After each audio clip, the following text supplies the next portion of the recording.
Hello hi दर्शक बंधु शुभ संध्या ମୁଁ ସ୍ୱାଗତ କରୁଛି ପ୍ରେମ କ୍ରିଏସନ କୁ। ତ ଆଜି ଅଛି ହେଉଛି 21 ନଭେମ୍ବର 2024 ଗୁରୁବାର। ଏବେ ଆଞ୍ଚଳିକ ପାଣିପାଗ ବିଜ୍ଞାନ କେନ୍ଦ୍ର ପକ୍ଷରୁ ଏକ ବଡ଼ ଖବର ସାମ୍ନାକୁ ଆସିଛି। ବର୍ତ୍ତମାନ ସୂଚନା ମିଳୁଛି ବଙ୍ଗୋପସାଗରରେ ଆସୁଛି ଭୀଷଣ ସାମୁଦ୍ରିକ ଝଡ଼। ବଙ୍ଗୋପସାଗରରେ ଆସୁଛି ଭୀଷଣ ସାମୁଦ୍ରିକ ଝଡ଼। ସମ୍ଭାବ୍ୟ ବାତ୍ୟା ତାମିଲନାଡୁ ଏବଂ ଶ୍ରୀଲଙ୍କା ଉପକୂଳରେ ସ୍ଥଳଭାଗ ଛୁଇଁପାରେ ବୋଲି ଅଧିକାଂଶ ଘରୋଇ ପାଣିପାଗ ସଂସ୍ଥା ଆକଳନ କରିଛନ୍ତି। ତେବେ ଓଡ଼ିଶା ଉପରେ ବାତ୍ୟାର ପ୍ରଭାବ ରହିବ ନାହିଁ। 27ରୁ 29 ତାରିଖ ଯାଏଁ ଦକ୍ଷିଣ ଉପକୂଳରେ ଓ 28ରୁ 30 ତାରିଖ ଯାଏଁ ଆଭ୍ୟନ୍ତରୀଣ ପାଗ ମେଘୁଆ ରହିପାରେ।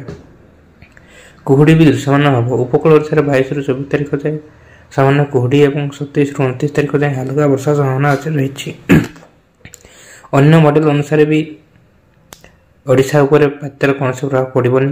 ତେବେ NCPPGFS ସଂସ୍ଥା ଝଡ଼ 24 ତାରିଖ ବେଳକୁ ଭୀଷଣ ବାତ୍ୟା ରୂପ ନେଇ ଦକ୍ଷିଣ ଶ୍ରୀଲଙ୍କା ଉପକୂଳକୁ ଛୁଇଁପାରେ ଦର୍ଶାଇଛି।